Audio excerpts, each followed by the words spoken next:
전에는 예방접종 맞고 자막 가리고 하면 3m 빼면 이거 안 써도 된다고 지난번에 그렇게 우리 총회에서 정부하고 협상했다고 그 얘기를 들었는데 지금은 또 어떻게 되는지 모르겠어요. 어쨌든 이 마스크를 써야 된다는 게 상당히 불편합니다. 마스크. 그러면 예방접종 2번 다 맞았는데 음성인데 아무렇지도 않은데 이걸 쓰고 설교해야 되니 이게 좀 문제인 것 같아요. 어쨌든 오늘 교회가 기도할 때라는 제목으로 함께 말씀을 나누도록 하겠습니다. 우리 기독교인들에게 능력의 생명줄은 기도입니다. 그래서 언제나 보면 성경은 기도를 강조하고 있는데 왜 하나님이 기도를 강조할까? 이 기도는 성도들이 기도할 때 나와 하나님이 가까이 계신다 이렇게 말씀하고 계셔요. 기도는 하나님과의 친밀 관계가 형성되고 하나님의 능력을 공급받게 되는 통로인 것입니다. 그러므로 성경은 교회와 성도들에게 기도하라고 명령하십니다. 기도는 해도 되고 안 해도 되는 게 아니라 성도들의 의무인 것입니다. 그러므로 교회가 기도할 때 또 놀라운 역사가 일어나게 되고 교회가 기도하지 않으면 영적으로 침체에 빠지게 되는 것입니다. 오늘 본문은 우리들에게 이 기도의 능력에 대해서 가르쳐주고 있습니다. 첫 번째로 미래를 예측하기 어려운 불확실성 시대에 하나님께 기도해야 합니다. 우리는 과거에 아폴로 13호에 대해서 잘 알고 있습니다. 아폴로 13호가 이제 우주에서 달나라를 향하여 쏘아 올렸을 때에 고장날 확률은 100만 분의 1이었다. 고장나지 않을 거다라고 생각했는데 지구로부터 20만 마일을 벗어나서 산소통이 터지면서 고장이 났습니다. 그때 이제 우주 비행사들이 텍사스 휴스턴 우주주의소에 연락을 했습니다. 이제 아폴로가 고장이 났다고 연락을 하니 이제 우주주의소에서 창밖을 향하여 북극성을 바라보시오. 그리고 북극성을 향하여서 턴해서 돌아오세요.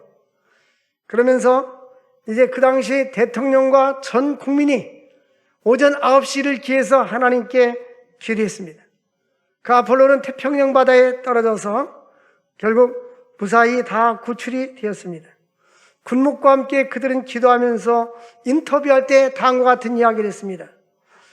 우리는 지구에 계신 여러분들과 함께 기도해 줬기 때문에 지구촌에 있는 분들이 기도해 주신 덕분에 무사히 우리가 지구촌에 다시 돌아올 수가 있었다라고 말했습니다.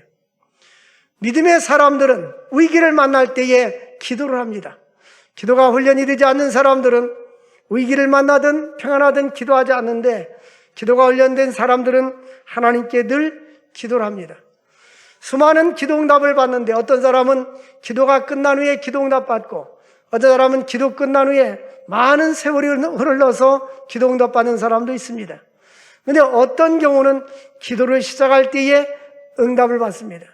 이 기도를 시작할 때 응답받는 사람들은 평상시에 기도가 많이 축적이 된 사람들입니다. 다니엘서 9장에 보니까 가브리엘 천사가 나타나서 다니엘아, 나는 내가 기도를 시작할 즈음에 너에게 응답을 주려고 지혜와 총명을 주려고 너에게 찾아왔노라 하고 말합니다. 그러니까 다니엘은 이미 기도를 쭉 했었고 다음 기도를 시작할 때에 하나님이 천사를 보내서 기도응답을 줬어요. 근데 기도응답이 뭐냐? 지혜와 총명을 주려고 왔다라고 했어요. 우리는 물질만이 아니라 인생을 살아가는데 이 지혜와 총명은 더 큰 재산입니다. 잠언서에 보니까 지혜는 진주보다 귀하다라고 말했는데 다니엘은 아마도 하나님 앞에 지혜를 달라고 기도했던 것 같아요. 다니엘서 1장에 보니까 하나님께서 다니엘에게 지혜와 총명을 주시고 학문의 지혜를 주었다라고 했습니다. 다니엘은 왕이 5번 바뀌었는데도 이방 나라에서 계속해서 지금 말하면 장관, 도지사, 국무총리 이런 일을 계속했었어요. 자기 민족도 어려운데 타민족에 또 왕도 바뀌었는데도 불구하고 포로 잡혀간 다니엘이 그와 같은 위치에 있었던 것은 하나님이 그를 붙잡고 계셨고 탁월한 지혜와 총명이 그에게 있었기 때문입니다. 다니엘과 같이 그런 탁월한 지혜와 총명을 가진 자가 그 나라와 그 민족에게는 있지 않았습니다. 그래서 왕들이 그의 지혜에 대해서, 그의 탁월함에 대해서 인정을 하게 됐던 것입니다. 오늘 본문 말씀해 보니까 안디옥 교회가 크게 부흥 성장할 때에 그 예루살렘 교회에는 박해가 다가왔어요. 예루살렘 교회의 지도자는 지금으로 말하면 담임 목사님은 베드로였습니다. 그런데 이 베드로를 갖다가 헤롯 왕이 죽이려는 계획을 세웠습니다. 여기 보니까 1절에 그때 헤롯 왕이 손을 들어 교회 중에 몇 사람을 해하려 하여 요한의 형제 야고보를 칼로 죽이니 이미 야고보가 이제 최초의 순교자가 된 것입니다. 이미 헤롯 왕이 야고보를 죽였습니다. 그리고 나니까 유대인들은 유대교를 믿어요. 기독교가 아니에요. 그러니까 유대인들이 이 기독교에 대해서 아주 싫어했습니다. 그러니까 이 기독교 지도자들을 죽이니까 박수 치면서 즐거워했어요. 그러니까 이 헤롯 왕은 유대인들의 마음을 살려고 정치적인 어떤 야심을 가지고 기독교 지도자들을 박해했습니다. 그때에 베드로를 잡으려고 하고 베드로를 잡아가지고 옥에 가두었습니다. 옥에 가두어서 4명의 한 조가 되어서 하루에 12시간으로 나눠서 3시간씩 교대 근무하면서 지켰습니다. 그런데 두 사람은 교도소 안에서 베드로 옆에서 지키고 두 사람은 밖에서 지켰습니다. 그런데 베드로는 이 쇠사슬이 묶여 있었습니다. 이런 상황 속에서 이 베드로를 보면 베드로는 무엇 하고 있었냐면 잠을 자고 있었어요. 그런데 이 초대교회에 탁월한 점이 있다면 기도였습니다. 2000년 전에 초대교회는 건물이 있지 않았습니다. 지금처럼 이렇게 건물이나 상가나 이런 것 짓지 않아서 가정에서 예배를 드리는 가정교회였습니다. 그렇게 그들은 물질적으로 가난하고 힘이 없었지만 초대교회는 영적인 파워가 있었습니다. 그들의 능력은 하나님의 말씀과 성령의 역사가 살아 움직이고 뿐만 아니라 그들에게 기도 생활이 있었기 때문에 모일 때마다 기도에 힘썼습니다. 여러분이 인생에 힘있게 살기 위해서는 물질도 필요하고 지식도 필요합니다. 그러나 우리 그리스도인들에게 더 중요한 것은 기도 생활입니다. 하나님이 주시는 능력을 힘입어 살아갈 수 있기를 주의 이름으로 축원을 드립니다. 기도할 때 하나님 보좌 앞에 담대히 나갈 수 있어요. 저들이 헤롯 왕과 싸울 수 있는 비결은 한 가지입니다. 다른 무기가 아니라 기도입니다. 기도 가지고 왕과 싸워야 할 것입니다. 그러므로 한 교회의 부흥도 기도의 힘입니다. 한 사람의 인생의 성공과 실패도 하나님의 손에 달려있는 것입니다. 하나님이 그 인생에 함께 해주셔야 되는 것이지 우리가 세상의 사회적인 지위와 지식과 명예와 부만 가지고 되는 것이 아닙니다. 그러므로 언제나 우리는 하나님을 의존하고 하나님께 기도하는 삶을 살아야 될 줄로 믿습니다. 우리가 역경과 위기를 당할 때 성경은 뭐라고 말했냐면 낙심하지 말고 기도하라는 것입니다. 이제 사도행전에 보니까 이미 베드로가 2번이나 감옥에 갇혔던 전력이 있었습니다. 하나님께서 사도행전 5장 19절에 보니까 밤에 주의 사자를 통해서 옥문을 열어서 끌어내줬어요. 오늘 이 12장에 있기 전에 이미 2번이나 베드로는 감옥에 갇혔었는데 하나님이 천사를 통해서 그를 끌어내주는 그런 체험을 했기 때문에 지금 베드로가 감옥에 있지만 그는 편안한 마음을 가지고 있었어요. 베드로는 감옥에 지금 내일 죽습니다. 오늘 베드로는 마지막 날이에요. 내일 이제 결국 죽게 되는데 순교하게 되는데 베드로는 파수꾼들 옆에서 무엇을 했어요? 베드로는 잠을 자고 있었습니다. 여기 5절에 6절에 보니까 두 군인 틈에서 쇠사슬에 마여 누워 자는데 여러분 내일 죽는다면 우리가 나는 내일 내 인생이 끝날 거야. 그러면 잠이 오겠어요? 여러가 불안한 마음도 생기고, 내가 하지 못한 것에 대해서 생각나고, 내가 주님 앞에 충성하지 못한 것, 또 하나님 뜻대로 살지 못한 것, 다양한 여러 가지 생각들이 교차하지 않겠어요? 근데 베드로는 사는 거예요. 일반적인 사람 마음으로 말하면 대책 없는 사람이잖아요. 근데 베드로는 대책 없는 게 아니라 하나님께 맡긴 사람이에요. 베드로전서 5장 7절 보니까 너희 염려를 다 주님께 맡겨라. 예? 베드로는 인생을 살면서 베드로 서신을 기록할 때에 너의 염려를 다 주님께 맡겨라. 그리하면 너희를 돌보아 주신다. 베드로가 인생을 살면서 간증이요. 걱정하세요. 염려하지 마세요. 하나님께 맡기세요. 이런 이야기를 했어요. 근데 베드로가 지금 자고 있었습니다. 바스군에서 문 밖에서 옥을 지키고 있었습니다. 바적군들은 옥을 지키고 있었고, 근데 호련히 주의 사자가 옥중에 나타나고 환한 빛이 광채가 쫙 비치기 시작했어요. 근데 베드로의 옆구리를 치면서 깨웁니다.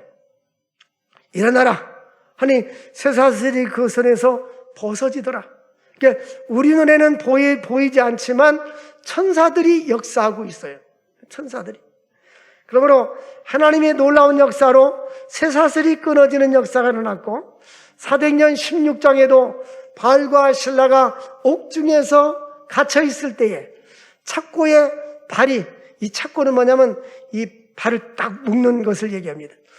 있는데 찬양과 기도하니까 옥터가 움직이고 쇠사슬이 풀리고 착고가 풀리는 역사가 일어나게 된 것입니다. 여러분, 우리에게도 한번 이런 기도 능력을 체험하고 싶지 않으세요? 우리 인생이 꽉 막혔을 때 기도할 때 하나님이 열어주시고, 질병의 고통에 있을 때도 하나님께서 우리를 질병에서 해방시켜 주시고, 이런 놀라운 일을 체험하고 싶지 않으세요? 하나님의 더 깊은 능력을 체험하기 위해서 깊은 기도 생활을 할 수 있기를 바랍니다. 제가 혼자 이런 생각을 했어요. 직장 다니면서 일하는 게 쉬울까? 기도하는 게 쉬울까? 아마 교인들은, 우리 성도님들은 대부분 직장 다니면서 일하는 게 쉬울 거예요. 왜냐하면 1시간 동안 기도하려면 지루하고 힘들어서 못하는 거예요. 왜? 훈련이 안 돼서. 근데 조지물리한테 물어보면 기도하는 게 훨씬 쉬울 거라고 그래요. 여러분, 이 체질 개선을 해야 돼. 한의원에 가면 체질 개선을 하라고 그러잖아요. 우리는 무슨 체질로 바꿔야 돼요? 기도 체질로. 네? 하나님 앞에 그렇게 집에 가셔서 텔레비전 앞에다가 주여 기도 체질로 바꿔주세요. 그리고 체질 개선하게 해주세요. 근데 기도 체질로 바뀌어지는데 좋은 음식이 뭔지 한번 연구해 보세요. 여러분, 우리는 체질 개선하기 위해서 사람들이 얼마나 노력합니까? 근데 성경 우리들에게 기도하면 하늘의 신령한 복, 이 땅에 기름진 축복, 하나님의 능력을 끌어다 쓸 수 있는 그 축복을 주신다고 약속했잖아요. 네? 그래서 우리는 기도를 깊이 하려면 시간을 정해놓고 기도해야 돼요. 그리고 혼자 기도하면은 잡생각도 들고 보니까 같이 기도의 시간에 와서 저녁 기도의 시간, 새벽 기도의 시간, 금요 기도의 시간, 우리 한국교회가 자꾸 기도 시간이 주는데, 전에는 금요 철야 기도할 때 옛날에는 밤 10시부터 새벽 4시까지 했어요. 70년대 우리는 그렇게 했거든요. 근데 점점 줄어들기 시작해서 최근에는 이제 코로나 때문에 1시간 예배 드리고 가잖아요. 저는 걱정돼. 아이고, 이게 이제 체질화되면 나중에는 금요 기도에도 이렇게 예배만 하면 수예배만 하면 그냥 가면 어쩌지? 이런 생각. 찬양도 많이 하고 기도도 많이 하고 가야 되는데, 훈련을 쌓는 거 아니에요. 영적인 훈련. 이 초대교회 성도들은 기도 훈련이 되어 있었어요. 그래서 하나님의 능력을 체험했어요. 저는 여러분들이 모두가 다 기도의 사람이 되기를 원합니다. 기도의 사람. 하루에 한 번 정도는, 하루에 한 번은 내가 교회 가서 5분이라도 10분이라도 도장 찍고 하나님 나 왔어요 하고 기도하고 갈 수 있기를 바랍니다. 그런데 이제 베드로가 호련히 잠을 자고 있는데 천사가 나타나서 옥중에 베드로 옆구리를 탁 치면서 일어나라. 그리고 깨웠어요. 쇠사슬이 벗어지고 천사가 띠를 떼어라, 신을 신어라 하고 겉옷을 입어라 하고 시키는 대로였어요. 그리고 밖으로 나가니까 옥이 일중문이 첫째 문이 열리고 둘째 문이 열리고 나오게 되었어요. 근데 그리고 나니까 밖에 나오니까 천사가 떠나가더라. 우리 눈에는 지금 보이지 않지만요, 지금도 천사들은 역사하십니다. 하나님은 이 천사를 하나님의 심부름꾼으로 만드는 거거든요. 그래서 하나님이 이 심부름꾼을 통해서 지금도 일하십니다. 그런데 이에 베드로가 정신이 들어서 이제야 주께서 그 천사를 보내서 나를 헤롯의 손과 유다 백성의 기대에서 벗어나게 할 줄 알았노라. 하나님이 천사를 보내서 구출해줬다는 사실을 깨닫게 되었습니다. 그때 깨닫고 마가라는 요한의 어머니 마리아 집에 가니 여러 사람이 모여서 기도하고 있더라. 2000년 전에는 이런 상가나 빌딩 같은 게 없었기 때문에 성도의 집이, 넓은 집이 교회였어요. 여기 마가 요한의 어머니, 마가다락방 그러잖아요. 마가 요한의 어머니 집이 바로 교회였습니다. 사람들이 거기서 기도를 열심히 하고 있어요. 그들의 기도 제목이 뭘까요? 하나님, 우리 베드로 사도, 지금으로 말하면 베드로 목사님, 우리 담임 목사님 빨리 구출하게 해주세요라고 합심 기도하고 있었어요. 계속해서 그 집에서 아마 지금으로 말하면 쉬지 않고 온 교인들이 모여가지고 잠도 안 자면서 기도했을 거예요. 그런데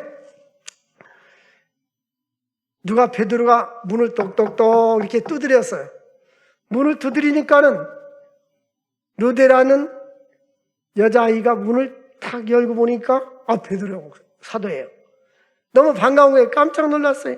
베드로 음성을 듣고 기뻐해서 문을 미처 열지 못하고 달려 들어가서 사람들에게 말합니다. 지금 베드로 사도님이 옥에서 나왔습니다. 그러니까 사람들이 뭐라고 말했어요? 할렐루야! 그렇게 했어요?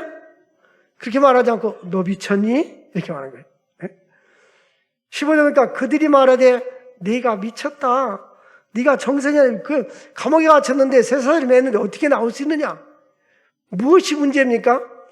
하나님께 감옥에서 나오게 해달라고 기도했으면 믿어야 되는데 자신들은 감옥에 나오게 해달라고 기도는 했는데 안 나올 걸 믿고 있었어요, 이 사람들이. 근데 하나님은 그 기도를 들으시고 응답해 주셨어요.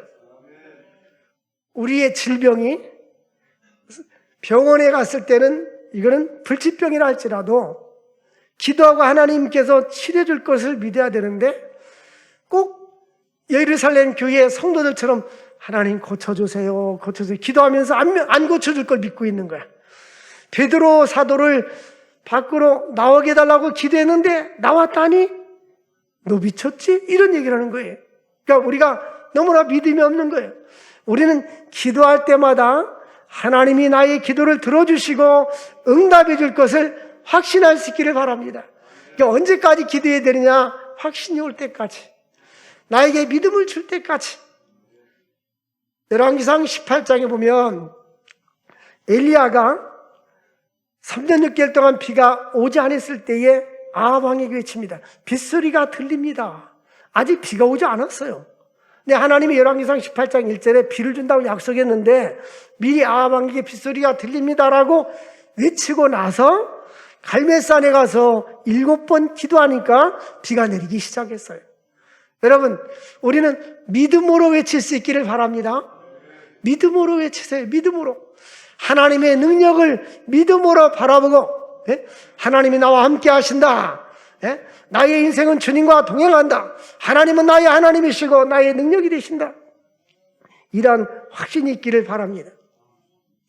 근데 사람들은 기도하면서 염려하고 기도는 하긴 하는데 또 걱정하는 거예요. 그래서 베드로가 너의 염려를 다 주님께 맡겨라. 베드로전서 5장 7절에 보면 베드로가 나이 많아서 순교하기 전에 썼습니다. 너의 염려를 다 주님께 맡겨라. 주께서 너희를 돌보아 주실 것이다. 그래서 우리의 염려를 다 주님께, 예수님께서도 수고하고 무거운 짐진 자들아 다 내게로 오라 하겠어요. 베드로는 염려를 모두 다, 수식어부터 너희 염려를 다 너희 형제를 죽게 맡겨라가 아니라 다가 붙었어요. 다 죽게 맡겨라. 예? 모든 인생의 문제를 다 주님께 맡겨라. 그래서 이제 그들이 베드로가 문을 계속 두드리니까 사람들이 미쳤다니까 아닙니다. 참말입니다. 그리고 나서 이제 그러면 천사가 아니냐? 그러기만 베드로가 문을 계속 두드리니까 문을 열어보니 베드로가 짱하고 나타났어요. 사람들이 깜짝 놀랐습니다. 그러고 나서 조용히 하라겠어요. 이 예루살렘 교회에는 기적이 일어났습니다. 하나님은 불가능을 가능케 하신 하나님, 무에서 유를 창조하신 하나님, 물이 변하여 포도주가 되게 하신 하나님, 우리가 기도할 때에 외면하지 아니하시고 들어주시는 전능하신 하나님이십니다. 우리가 기도할 때 하나님의 손을 움직이는 거예요. 그래서 느헤미야 1장에 보니까 하나님의 선한 손이 함께 하심으로 라고 되어 있어요. 그래서 느헤미야는 이제 바벨론 이방 나라에서 태어났어요. 그 모국인 이스라엘이 성전이 회파가 되고 성곽이 회파가 되고 불이 됐다는 말을 듣고 이제 이방 나라에서 그가 높은 주에 있고 이제 장관이 된 거예요. 술 맡은 관원이 됐는데 아닥사스다 왕에게 말하면 들어주지 않을 거예요. 그 금식하고 나는데 너 왜 이렇게 얼굴이 걱정이 많냐?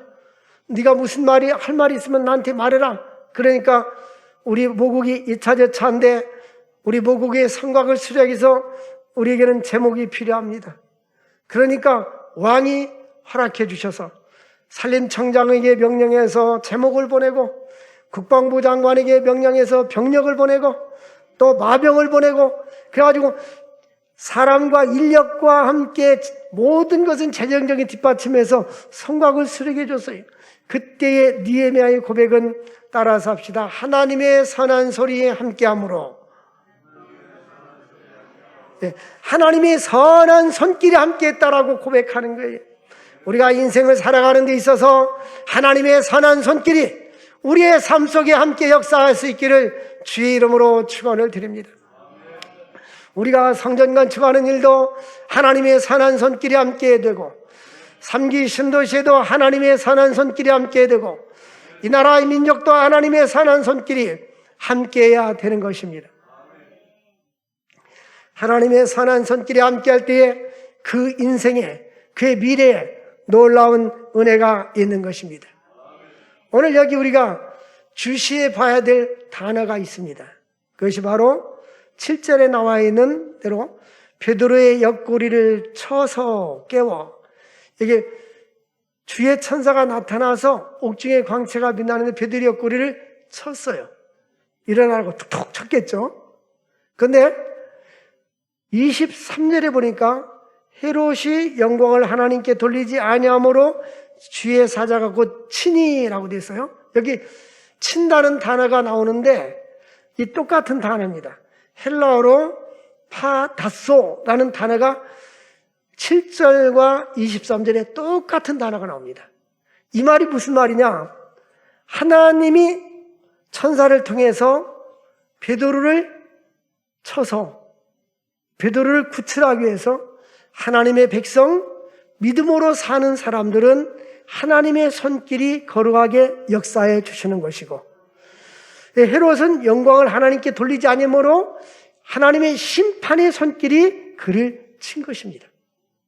그러니까 하나님은 똑같이 역사하시는데 마치 경찰관이 길에서 쓰러져 있는 노숙자를 구원해 주기 위해서 차를 딱 대고 옆구리를 치면서 빨리 타라 하고 데리고 가는 거하고 범죄자를 툭툭툭 치면서 손내 수갑차 하고 데리고 가는 거 다르듯이 똑같이 치는 거지만 하나님이 한쪽 편은 구원해 주시고 보호해 주기 위해서 치신 것이고 한쪽 편은 징계하고 하나님이 치니까 벌레가 계속 부더기가 나와가지고 그 몸을 물어서 죽게 되었어요. 그러니까 여기서 보니까 하나님은 하나님의 간섭이죠. 하나님이 내 생애 속에서 어떻게 간섭하느냐. 믿음의 사람, 기도의 사람들은 하나님께서 선하게 역사해 주시고 치시는 거예요. 이 친다는 말은 하나님이 함께 하신다는 거예요. 하나님이 역사해 준다는 거예요. 믿음의 사람을 친다는 것은 하나님의 손길이 역사해 준다는 거예요. 그러나 하나님이 그를 보호하고 인도하고 지켜주는 거예요. 그런데 하나님을 대적하고 영광을 하나님께 돌리지 않는 이 헤롯 왕은 하나님이 그를 쳐서, 이것은 징계와 심판입니다. 하나님의 심판으로 말미암아서 결국 그는 죽게 됩니다. 여러분, 하나님은 살아계세요. 하나님은 전능하신 분입니다. 네? 며칠 전에 우리 후배 목사님하고 통화했는데 건강하고 운동도 많이 했어요. 그런데 갑자기 몸에 암이 와가지고 그냥 전이가 돼가지고 의사 선생님이 짧으면 4개월, 길면 6개월. 그래서 나한테 그러더라고요.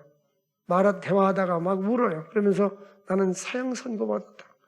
우리 후배니까 나보고 형님 나는 사형 선고받았습니다. 네, 그러면서 제가 그런 이야기를 했어요. 하나님이 함께 하시면 하나님은 생명을 연장해 주실 거다. 그리고 그런 경우들이 많이 있으니까 하나님을 의지하고, 다만 다른 것에 관심 갖지 말고 주의 일에 올인하시오. 올인. 그런데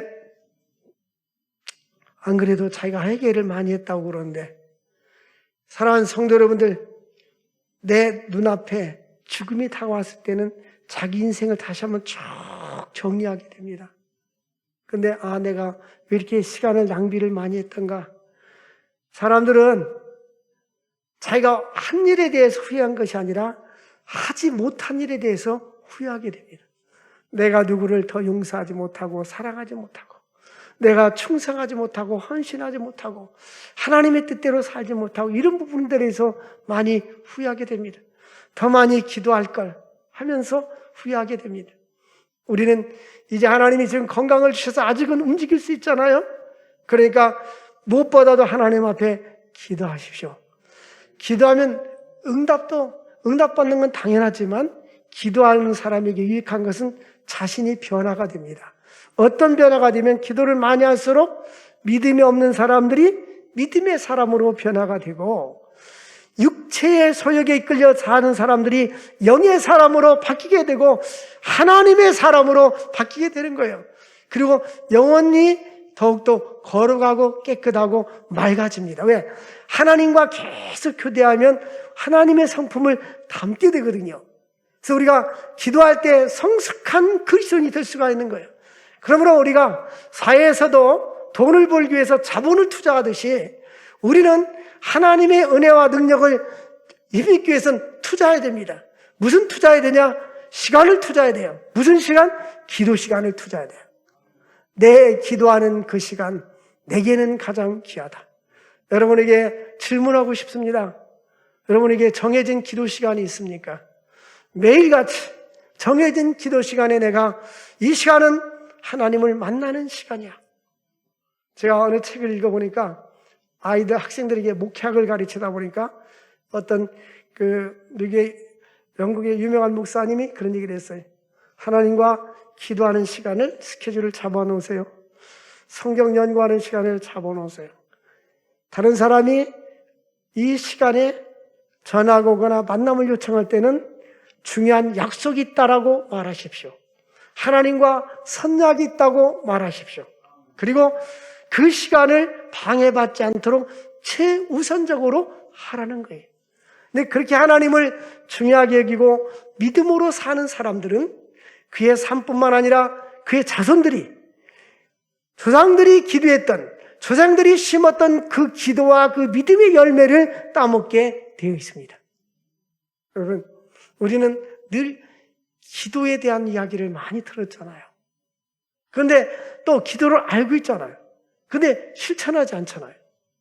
이 초대교회 성도들은 베드로가 감옥에 갇혔을 때 교회는 그를 위해서 간절히 하나님께 기도했더라. 간절히 하나님께 기도했더라. 여러분, 기도의 표를 한번 만들어 놓으세요. 기도표. 내가 하루를 어떻게 살 건가? 그리고 일주일 어떻게 살 건가? 나의 인생은 5년 후, 10년 후 나의 생애는 무엇을 하다 살 건가? 이런 하나님을 위해서 위대한 계획을 세우고 하나님으로부터 위대한 것을 시도하고 하나님으로부터 위대한 것을 기대할 수 있기를 바랍니다. 기도를 많이 하면요, 그 다음부터는 아버지 하나님이 알으시니까 기대가 돼요. 우리 하나님이 어떻게 역사해 줄까? 저는 미래가 기대가 돼요. 하나님이 한동에 가서 또 어떻게 역사하실까? 또 삼기 신도시에는 어떻게 역사하실까? 물론 내가 은퇴한 후에는 다음 세대는 어떻게 역사할까? 계속 기도로 심고 있잖아요. 계속 기도로 심고 있잖아요. 다음에 수많은 영혼들이 구원받고 나라와 민족의 지도자들이 많이 배출되고 죄종들도 많이 계속 기도로 심고 있잖아요. 예? 우리의 기도는 하나도 땅에 떨어지지 않습니다. 저는 우리 고향 교회에 제가 태어나기 2년 전에 그 교회가 개척이 됐어요. 여자 전사님이 개척을 했는데 제가 고등학교 졸업하고 신학교 다닐 때 그분이 돌아가셨어요. 우리 여자분이었는데 혼자 계셨었던 분이에요. 근데 늘 교회에서 마루에서 늘 기도하는 모습을 제가 많이 지켜봤어요. 그 당시에는 옛날에는 신학교 2년제 뿐이 안 나왔어요. 그러니까 뭐 설교를 잘한다든지 뭐 학문적으로 탁월하든가 그렇지는 않았어요. 근데 생활 설교를 많이 했는데 은혜가 있었어요. 근데 그분은 기도할 때마다 늘 그런 기도를 해서 하나님, 우리 교회를 통해서 헌금 기도 시간에 꼭 이렇게 해요. 유공한 인물들이 많이 배출되게 없어서 그런 기도를 하던 걸 귀에 익숙하게 들어왔거든요. 그런데 우리 그 시골 교회에 물론 숫자적으로는 지금도 한 200명 가까이 모여요. 그런데 그 면소재지 그 교회를 통해서 목회자들이 목회자와 선교사들이 한 50명 배출이 된 거예요. 저는 그런 것을 볼 때, 하나님이 그 여자 전사님의 그 기도를 들어주셨구나. 그분은 세상에 떠났지만, 제가 8월 초에, 저는 그 후임 목사님은 제가 결혼할 때 주례는 받았긴 하지만, 후임 목사님에게 제가 신앙 지도 받지는 않았어요. 물론 후임 목사님이 이제 돌아가셨고, 그 아들이 목회자하다가 서울을 좀 교회가 목회자들이 몇 번 바뀌었어요. 근데 기도하는 가운데 이런 생각이 드는 거예요. 오늘 내가 여기까지 있기까지 나의 신앙을 지도해줬던 그러한 분들 누굴까? 근데 자라나면서 그 고향 교회가 가장 인상이 남는 거예요. 주일학교 때, 중고등부 때 부장 집사님들. 그분들이 이제 다 장로님이 되셨죠? 그리고 이제 살아계셔요, 지금도. 그런데 목사님들은 이미 돌아가셨고 떠났고, 그래서 목사님이 안 계시니까 그 장로님들이라도 모이라고 해가지고 지난번 우리 갔던 그 수덕사에 가서 식사 대접하고 또 용돈도 드리고. 근데 그러니까 연세가 한 분은 88세, 한 분은 86세, 75세, 또 두 분은 목사님이 됐고, 또 몇몇들은 연세가 그렇게 많은 거예요. 오래간만에 봤는데 한 분은 너무 늙으셨구나. 제 생각에 나도 저럴 때가 오겠지. 이 사람이요, 연세가 많이 들잖아요. 그러면 대통령이든 누구든 차량해봐야 전두환 대통령 보고 재판받는다고 할아버지 돼가지고 지풍에 짓고 이렇게 부축해서 가는 거 봤잖아요. 과거에는 군부구태 때 있을 땐 대단했었잖아요. 인생은 참 연약한 존재구나. 늙으면 참 연약해지는구나. 그런 생각을 해봤어요.